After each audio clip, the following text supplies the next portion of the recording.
Welcome back to the I Am Passionate podcast. I hope you all are doing well.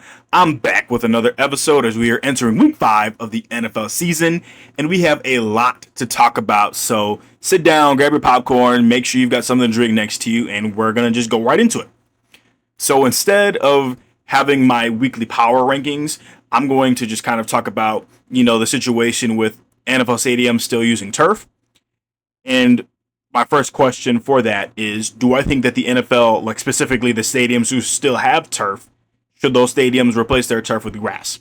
And my answer is yes. I believe that they should, because a lot of people will buy tickets to see their favorite players play. Like, thinking about it from this perspective, a lot of people a lot of people will go to Ravens games to see Lamar Jackson. A lot of people will go to Bengals games to see Jamar Chase. A lot of people will go to KC games to see Patrick Mahomes.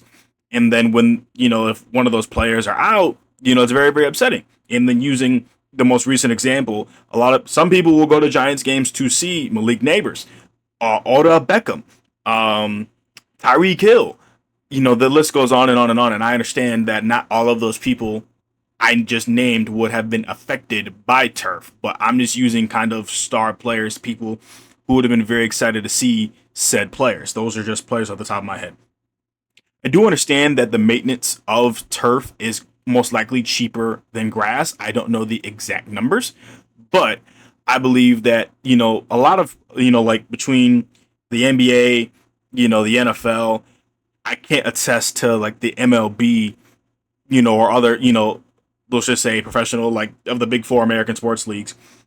But like, they're star players that they attract a lot of ticket sales. Like, I'm thinking of the WNBA when Caitlin Clark, when she basically was announced that she ended up missing her season, the average ticket sales for WNBA games, just went down, which I understand that's a whole other conversation. And I'm not trying to compare the WNBA to the NFL. But as soon as, a star player was missing, ticket sales just went down. And so I don't think the NFL is quite the same effect, but people still want to see their favorite players, the star players of their league, because if I was to go back even further, before my time, let's just say with Michael Jordan, if basically he got hurt for whatever reason and he was out for the season, I would imagine ticket prices would have dropped. I would say the same for Joe Montana. If he had a season-ending injury, I imagine ticket sales would have dropped. And I understand the world, the NBA, the NFL were completely different during those times, but it does remain a fact that people want to see the star players, no matter what league, no matter what sport. People want to see their favorite players play. And so another thing that I had kind of saw when it came to talking about, the whole turf versus grass is specifically kind of like concerts, halftime shows. It's a lot easier supposedly to have a concert on a turf field over grass, which I don't quite understand that. By that I mean, like, I understand like part of it, but I don't know. I feel like you can still have a great, basically halftime show concert on a grass field as you can as a turf field.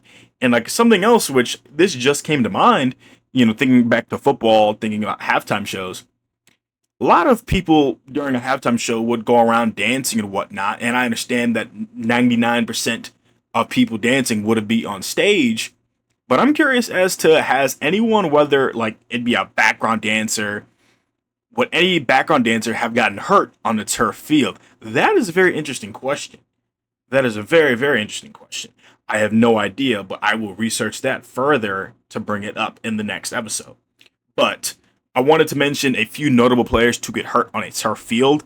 And yes, these are a few players who would have gotten hurt on a turf field, specifically at MetLife, aka the Giants/Jets Stadium. Nick Bosa got hurt in 2020 playing against the Jets, and also he is out for the rest of this year. No, his season-ending injury this year, I don't believe it was on turf, but still, he did get hurt on the turf field. Aaron Rodgers with the Jets against the 49ers. I think it would have been 2 years ago now. The fourth play of the game, towards Achilles. Kyle Fuller, when the 1 year he played for the Ravens, ended up tearing his ACL, I believe, against the Jets. This past weekend, Malik Neighbors tore his ACL. And also, I believe most of these are non-contact injuries. Uh, Odell Beckham, when he played on the Giants, you know, tore his ACL, and in the Super Bowl when he was on the Rams, tore his ACL. So those are just a few. I'm not going to name every single person, and I do want to acknowledge that injuries happen in every sport. Football is a very physical game, so like I'm not saying that if you replace, those turf fields with grass, you're going to eliminate all the injuries, but it is very likely that you'll at least eliminate a lot of the non-contact injuries from happening because I couldn't tell you how many non-contact injuries would have happened over the last 5 years, but at least as I was growing up, those non-contact injuries, they didn't really happen as much, growing up watching football, which I understand that the game is different, the way people train their bodies are different from the NFL and also other sports.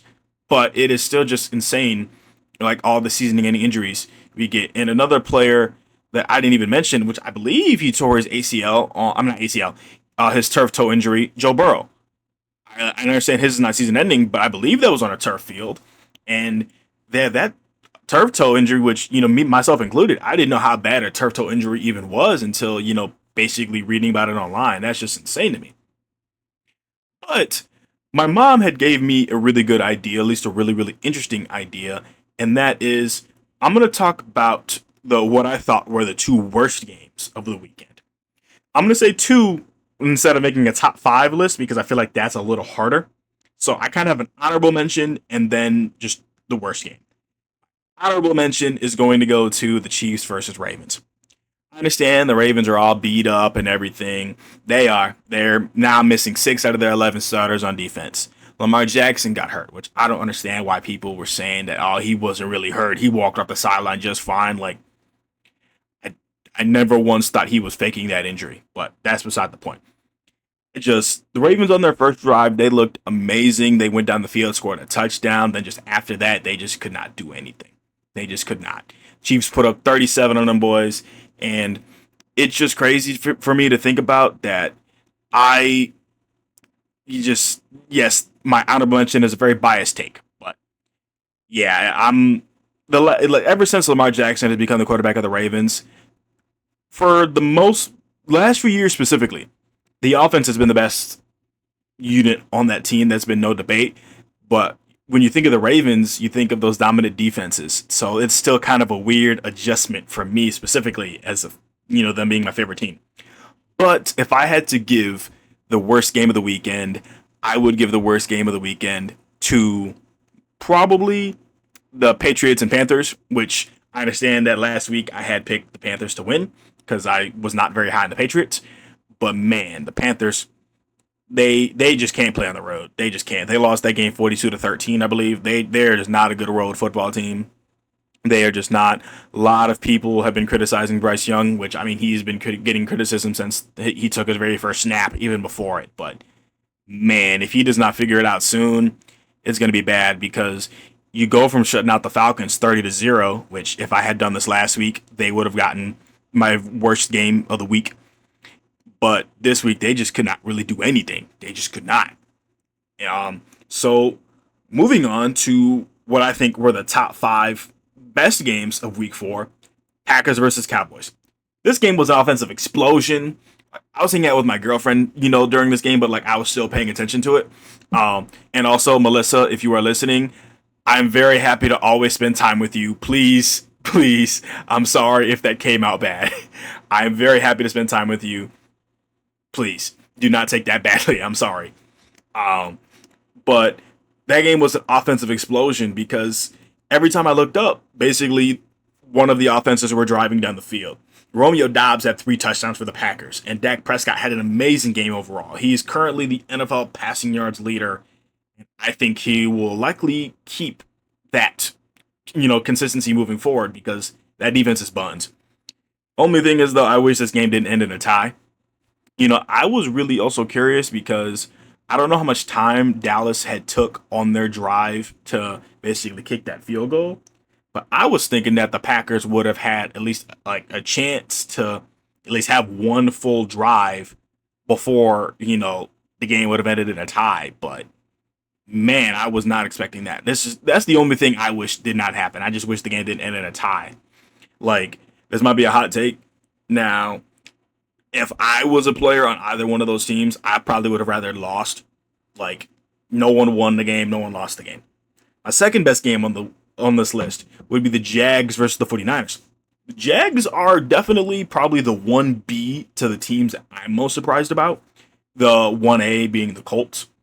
Jags head coach Liam Cohen has been very, very good for this Jags team. It's clear that there's a different culture there in Jacksonville. And like also, apparently kind of like leading up to their game, 49ers defensive coordinator Robert Saleh was basically saying that the Jaguars have a very legal way of, like sign stealing. And Liam Cohen after the game, like they kind of had to be kept apart, which, that's just, I think that's a player that, I think that's just a situation where your players can kind of get behind, your head coach because like they're sticking up for you. That's kind of just how I view it. Game 3, Colts versus Rams. This game showed me that the Colts, they're going to be fine. Yes, they lost this game. They played very well against one of the NFC's best teams. Some people consider the Rams to be the best team in the NFC. Now, even though I think the Eagles are still that best team, despite them not being very flashy on the offensive side of the ball, they would have had a better chance, the Colts being, they would have had a better chance to win this game if their receiver didn't fumble after what should have been an easy touchdown. And also, Puka Nacua, he is on pace for the NFL's first 2,000-yard season as a wide receiver. I believe he has to average about 125 yards to keep getting that mark, which I believe 3 out of his 4 games he has done that. In the one game he didn't, he had 90 yards, which is still a great day overall. Number 4, I'm going to say the Bears versus the Raiders. The Bears defense pretty much showed up the entire game. I say the exception being in the run game, but which I understand that is a huge part of football. Ashton Jeanty had himself a day. But the Bears offense did not play very well in the first half. Their defense, Kevin Byard, he had 2 picks. I believe they made Ashton Jeanty fumble. And so at least in the first half, Ashton Jeanty was pretty much bottled up. But that defense did play better when it mattered. And like Ashton Jeanty, because when he got drafted, they were trying to change up his stance because, at Boise State, when he was in the backfield, he essentially he had the appearance of Michael Myers. And then, he had a slow start to the season. People were calling him a bust. And then, basically during the Raiders game, because he had 3 touchdowns, he had one, I think, like 60-yard touchdown. And apparently during that touchdown, people were on the sidelines, specifically his teammates, were, like cheering, all getting all excited for him. And so, like, I never thought he was a bust. I just thought he was on a team that just did not have good blocking. That's just me personally. Number 5, I'm going to say the Chargers versus the Giants. I honestly thought the Chargers were going to destroy the Giants. I really did. I did not see this game being close at all. But I was wrong. Giants rookie quarterback Jackson Dart had a great first game. I believe he completed like 65% of his passes. He had 1 passing touchdown, 1 rushing touchdown. And as of right now, the move to, switching to him, it paid off. It paid off. Now, I feel like the Giants would have to make the playoffs for Brian Daboll to save his job. Because his very first season, I believe they went 9-7-1. That after that, he has a very, very bad record. I believe if he wants to save his job, the Giants will have to make the playoffs. Which very few teams have basically started 0-3 and then proceeded to make the playoffs, even if they were 1-3. Very few teams. I believe the last team to do something like that would have been like the 2018 Texans, because that team, I believe, was also the team that had that huge lead against Kansas City in the divisional round, and then they just stuff hit the fan. So going on to like my prediction record, this definitely was a way better week 4. And I understand a lot of my takes have been very, very optimistic. And also my takes for the Ravens, I always try to list ways for both teams if they're going to win. But for week 4, I was 8-7-1. Really did not think a tie was going to be in there. But the wins from the week came from Seattle, the Bears, the Eagles, the Bills, the Jags, the Rams, the Broncos, and Lions. With my losses being from the Vikings, the Commanders, the Chargers, the Titans, the Panthers, the Ravens, and the Jets. Also, I didn't mention, at least I don't think I did, and one of the wins is supposed to be Actually, wait, no. I was reading that wrong. I'm sorry, because I'm thinking too much to myself. But my losses being the Vikings, the Commanders, the Chargers, the Titans, the Panthers, the Ravens, the Ravens, and then the Jets, and then the tie, the Packers and Cowboys. So, starting with the Thursday night football game, we have the 49ers versus the Rams. There are a few teams that are just decimated with injuries, the 49ers being one of them, and according to JPA Football, Brock Purdy, Ricky Pearsall, and Jawan Jennings are all out for Thursday night's football game against the Rams. And Nick Bosa's out for the year. George Kittle is still on IR. Brandon Ayuk is still not made his season debut yet. It is going to be the Christian McCaffrey show, which I'm sure the Rams are going to just focus entirely on him. And on TikTok earlier, I don't know if you all have seen the Key and Peele skit of like the East versus West Bowl, where it's basically them, different outfits saying like crazy names like Xmas Jackson, Flex, and Waxon, Hingle McCringleberry. But that is entirely all Key and Peele. That is their content, not mine. I just want to throw that in there. But it was basically one of the posts on TikTok was basically saying these are the 49ers receivers. Then it just showed a few of the players named in that skit. It's a really funny skit. You guys should go check that out if you haven't seen it. And so the Rams, they had a great game offensively last week against the Colts. Puka Nacua is a dog. Through 4 games, Puka Nacua has 42 receptions, 503 yards, and a touchdown. He is having a great season, and I believe he should at least be in the MVP conversation going into like this week. I understand that we're barely a quarter of the way through the season, but I believe he should be in the conversation. But for my score prediction, give me the Rams 31-13. I do not think Mac Jones is going to be able to do as much with the Rams, which I'm hoping Christian McCaffrey has a great game because I have him on fantasy. I'm hoping he at least gets, at least one touchdown, maybe put up 100 yards. But hey, that's my bias kicking in. I do think the Rams will get the win 31-13. Moving on to the Vikings versus Browns. This could be a trap game for the Vikings. They aren't off to the start they were hoping for with J.J. McCarthy or Carson Wentz. And this Browns defense is arguably the best defense that the Vikings have played so far this year. And so I think that's kind of setting up for a trap game. Maybe I'm using the term trap game because I did just get done playing some college football, but that's beside the point. And on the Browns side, Dylan Gabriel will be getting his first career start, which I believe they're playing overseas because last week I had mentioned that the Steelers and Vikings game was going to be in London. That game was in Ireland. Did not know that ahead of the podcast, but I want to say this game. I'm not. I'll have to fact check where I believe that this game will be. All I know is this game will be, played overseas. And according to the NFL on CBS's TikTok, Browns quarterbacks first career starts since 1999. They have an 0-16 record. They average 14.1 points per game. They've thrown for 14 touchdowns, 22 total interceptions, and have a passer rating of 65.9. Do I believe that Dylan Gabriel will have an amazing game? No, I do not. Because, by that I mean I don't think he's going to go out there and throw for 300 yards, 3 touchdowns against the Vikings defense. I don't, especially because that's the strong suit of their team. I think that Gabriel will just be asked to, I think he'll be given some simple, easy throws. I think that they won't really throw the ball at least deep or put it in harm's way. I think that, we'll see like Quinshon Judkins. He'll probably have at least a good 20 carries. And between all their running backs, I would not be surprised if they run the ball 40 times. But I'm going to take the Browns to win this game 24-16. Moving on to the Cowboys versus the Jets. The Cowboys' offenses looked really, really good this season. If they weren't 1-2-1, I would say Dak Prescott should be the MVP conversation. But if they rattle off a couple of wins, I feel like you could put Dak in the MVP conversation. And I do think the Cowboys should have beaten the Packers. They should have been able to score a touchdown. They got to like the 4 or 5 yard line after that crazy play to Jalen Tolbert. Then Michael Parsons arguably saved the Packers from losing that game.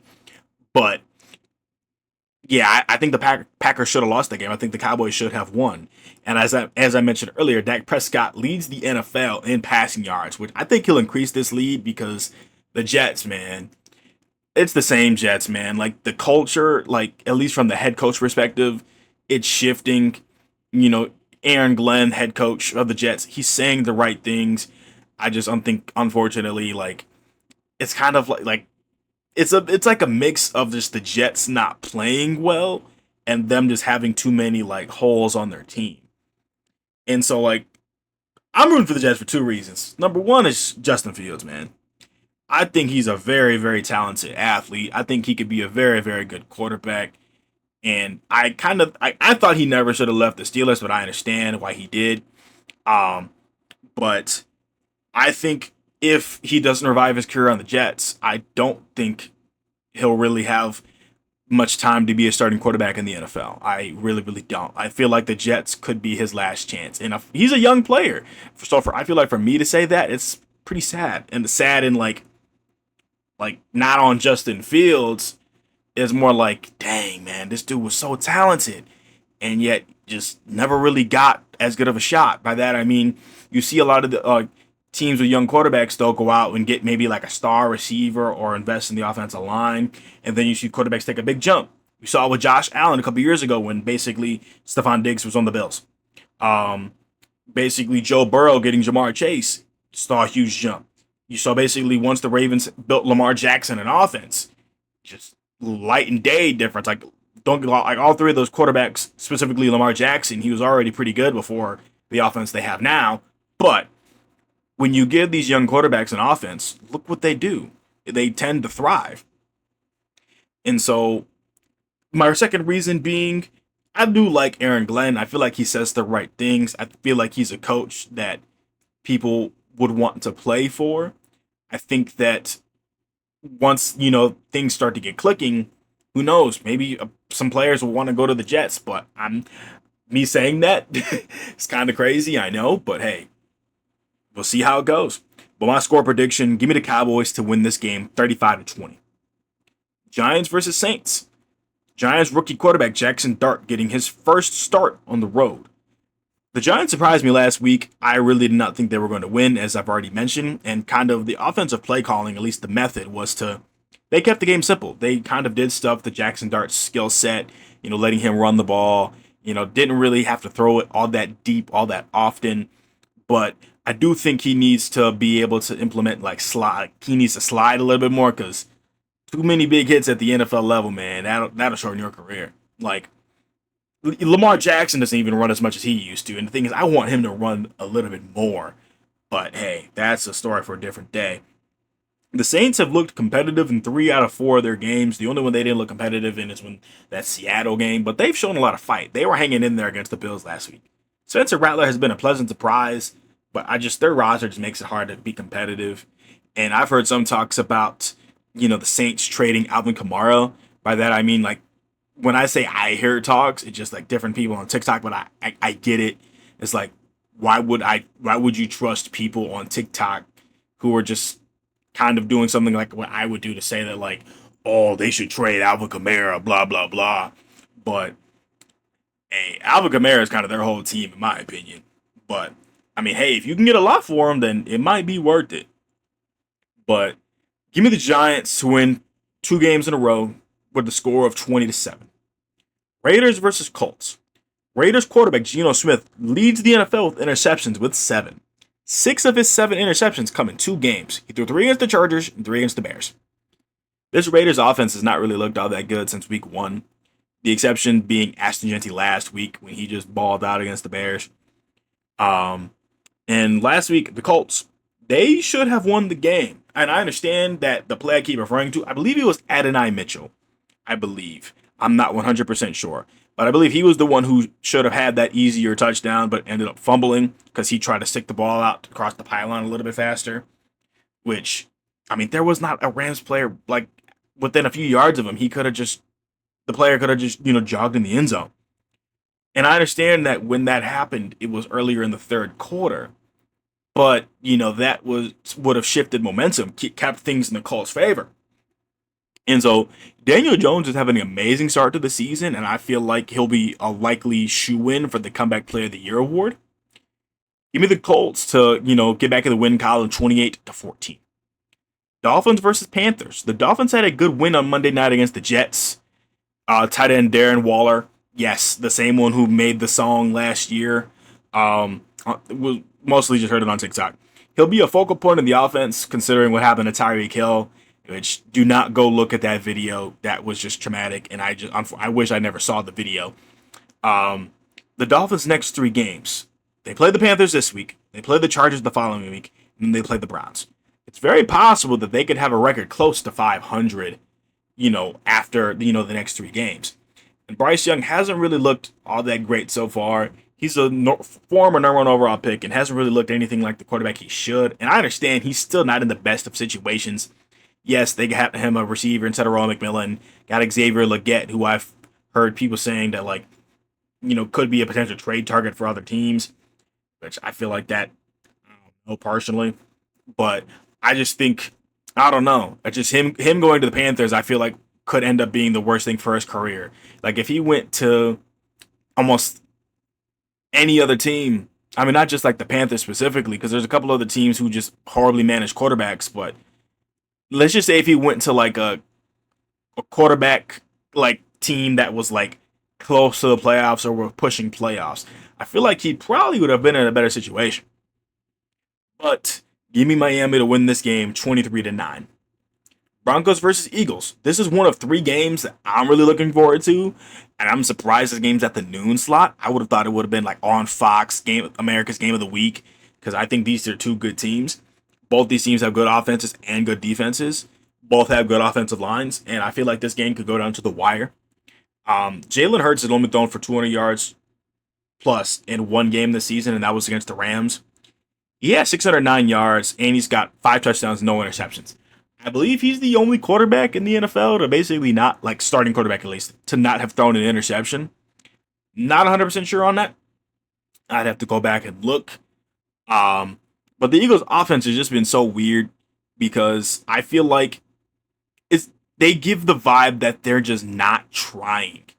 All their games have been within one score. And so I feel like with the roster they have, they could at least be beating teams by 2 touchdowns. But I understand that it's not easy to, win 42-24 every week. It's not. The Broncos kind of had a air quotes back on track game, the get right game against the Bengals, and I understand it's the Bengals defense. The Bengals defense is the weak point of their team. But J.K. Dobbins, he's looking really good. And I understand that on fantasy, I lost by 0.06 of a point because I needed J.K. Dobbins to get basically like 5 more yards. But unfortunately, the final 2 minutes of their game, they had to hand the ball off, which I get it. But I was like, man, give him the ball back. Give him the ball back. I feel like, with a consistent ground game, they could be a dark horse in the AFC. When I was thinking about this game, I was thinking about specifically last season when all you would see with Chiefs games is that they won their 10-0 in like 1-score games or whatever, or like their last like 10 games or 1-score games. I'm picking the Broncos to win this game 24-21, ruining the Eagles' undefeated season. I think that the Eagles are going to have to slip up with all their games so far being close. Texans versus the Ravens. This is the game I'm looking forward to the least. Ravens defensive tackle Nnamdi Madubuike, linebacker Roquan Smith, edge rusher Kyle Van Noy, cornerback Nate Wiggins, defensive tackle Travis Jones, cornerback Marlon Humphrey, quarterback Lamar Jackson. That's just a few of the injuries on this Ravens team, which the injuries that have hurt them the most have been the injuries on the defensive line because the Ravens defense, they can't stop the pass, they can't stop the run, they can't stop anything. But they have not really looked good all around. The best quality had been their offense up until that Chiefs game, which, they went down the field and scored on their first drive, which they looked great. But then afterwards, they just crumbled. The Ravens will have to rely on Cooper Rush and likely Derrick Henry. Derrick Henry will have to basically get at least, he'll have to go nuclear for the next 2 to 3 games to keep the Ravens in postseason contention because their next 3 games are against the Texans, Rams, and Bears. Texans being this week. And the Texans and Rams, they have very, very good defenses. The Bears don't have a good run defense, but, they've been showing that, they've got fight. The only time they didn't show that they have fight was against the Lions. But the Texans offense hasn't really looked all that great either, but they did put together a great game against the Titans. Most of that I would say is because they pitched a shutout.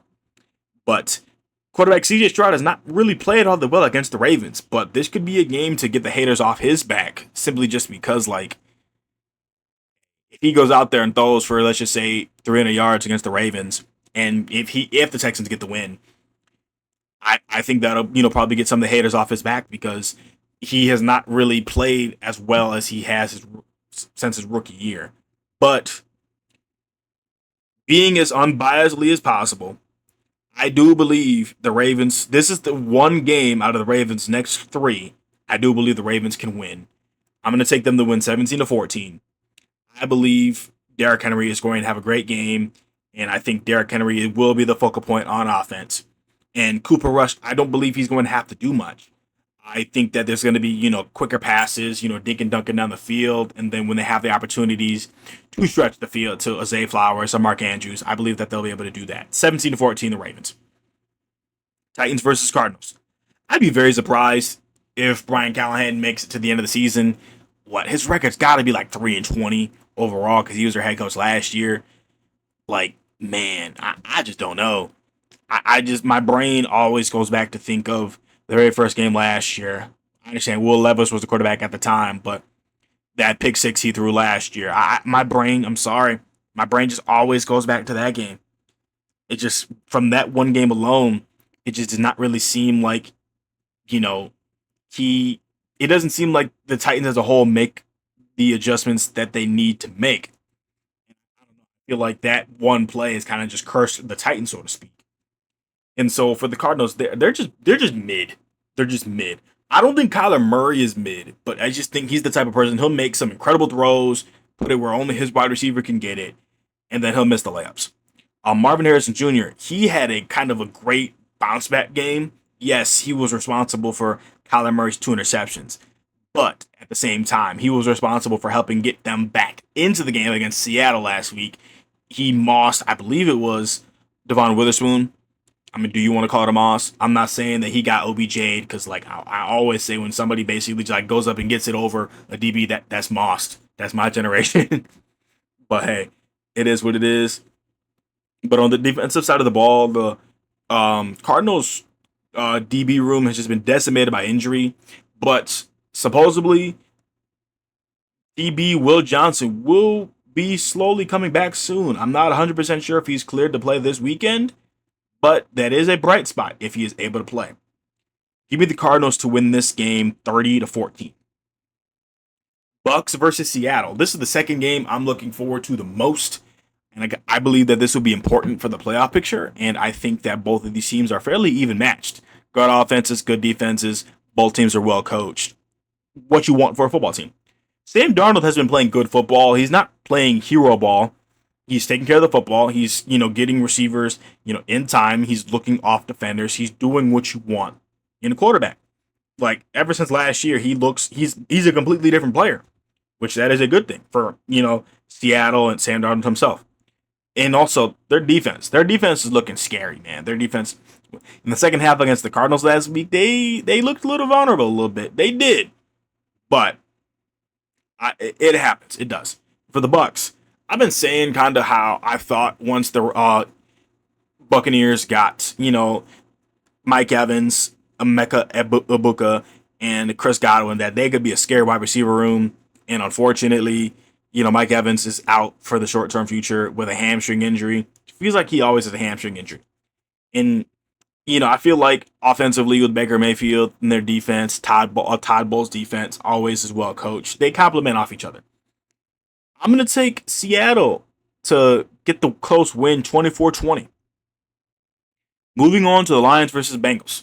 The Bengals have not looked good with quarterback Jake Browning. This is not the 2023 season when he did look really, really good. The Bengals have not really been able to put up any points or really get it to like Jamar Chase, because Jamar Chase, he could do what Puka Nacua is currently doing in the NFL. He can. He did it last year. He did. And their defense, they have not looked as terrible as they had in years past, but there's still way too many holes on their roster. I would not be surprised if basically if they go on a losing streak, if they don't trade for a quarterback, if they don't trade for a Kirk Cousins, a Jameis Winston, a Russell Wilson, somebody. because I don't think Jake Browning will kind of keep you afloat until Joe Burrow comes back. And let's just say if by the time Joe Burrow comes back, if they're out of the playoff picture, is it even worth Joe Burrow to come back and play? I'm not sure.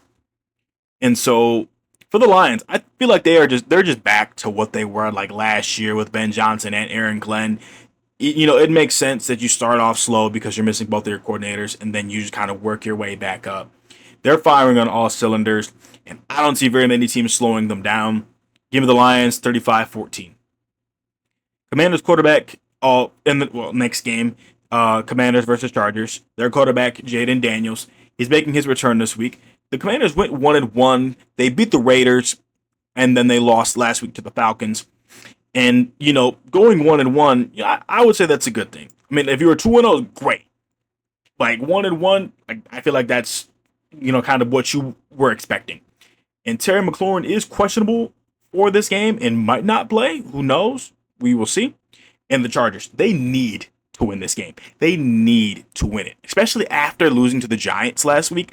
I say that because Chargers are 3-1. Kansas City's 2-2.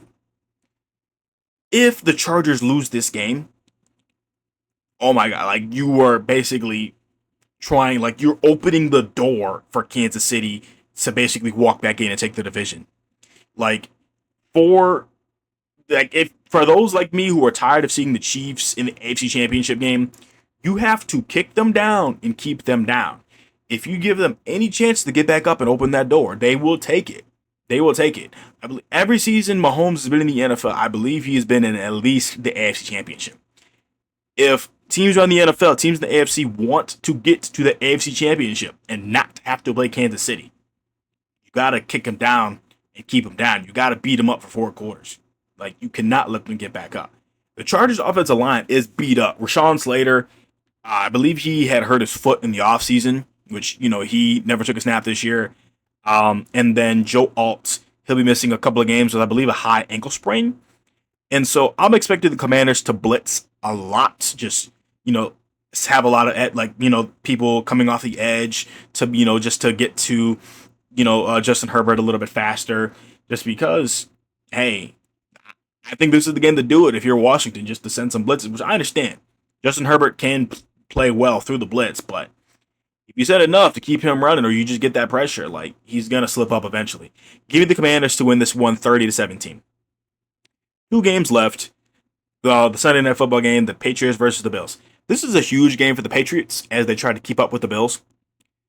I haven't really been as high on the Patriots, but their 2 wins come from teams that are 1-3. And the best team that they lost to are the Steelers, which, I mean, I can't really hold that against them all that much. Like, if you're going to lose to a team that's 3-1, I'm not going to hold that against you. Drake May is taking good care of the football. He's doing his thing. Defensively, they have a bottom tier defense against the pass, but they're great against the run, which, they kind of just need some DB help, which I would not be surprised if in the near future, if they draft some good DBs in college football, sign some secondary help. Hey, who knows? And the Bills' run defense. They're the second worst in the NFL right now. They have been missing, Ed Oliver and Matt Milano, 2 people who are great against the run. And I feel like for the Bills to truly make a playoff push or even win the Super Bowl, they're going to have to get that run defense fixed. Because, with some of these teams who either A, are great at running the football, or B, when schemed up, they're great at running the football, it'll be hard for them to get to February if they can't stop the run. Because in football, I understand I'm not an NFL player, but in my entire life, I have always been taught that if you can stop the run, you have a great chance to win whoever you're playing against. Whoever. That is quite literally one of the first things as a defense that you look forward to doing, stopping the run. You want to put the ball in the air, so basically you can force interceptions, sack the quarterback, just make their life a living hell. And so I would not be surprised if they don't get this run defense fixed, if basically teams just focus on running the football. And so that, don't give Josh Allen a chance to, have, to lead a game-winning drive when you're down 14 with 20 seconds left. Give me the Bills to win this game 24-13, though. I believe this game will be a little closer than one would expect. And then the final game of the night, which is Monday night, I believe. Yeah, it is Monday night. Chiefs versus the Jaguars. This is a more exciting matchup than I was originally expecting, and I probably will keep saying that for Jaguars games until, basically the end of October. And so the Jags, they're much improved, and both sides of the ball, they're playing great. I believe that the Jaguars can get the run game going. I believe that this will be an exciting game. Over the last couple of years, which I understand, every team is different. Like the 2024 Chiefs are different from the 2025 Chiefs, but the Chiefs aren't exactly the best team at defending the run. Their defensive line is pretty similar. It's not exactly the same as it was in previous years, but I believe if they can get that run game going, I think you can beat KC, because the thing is, you have to be able to run the ball. You have to keep Patrick Mahomes on the sideline. You have to. You just have to. And so the Chiefs offense, they did beat up on the Ravens, which I mentioned earlier. Everything kind of wrong with the Ravens right now. And so does the Chiefs beating up on the Ravens mean the Chiefs are truly back? I'll let you all answer that question. I'm going to have one more upset in my picks. I'm going to pick the Jaguars to win 27-23. I believe that they will win a close one. I believe people will still be questioning the Kansas City Chiefs. But I just want to thank you all for tuning into this week's episode of the I Am Passionate podcast. I'm your host, Jaren Smith, and I'll see you next time.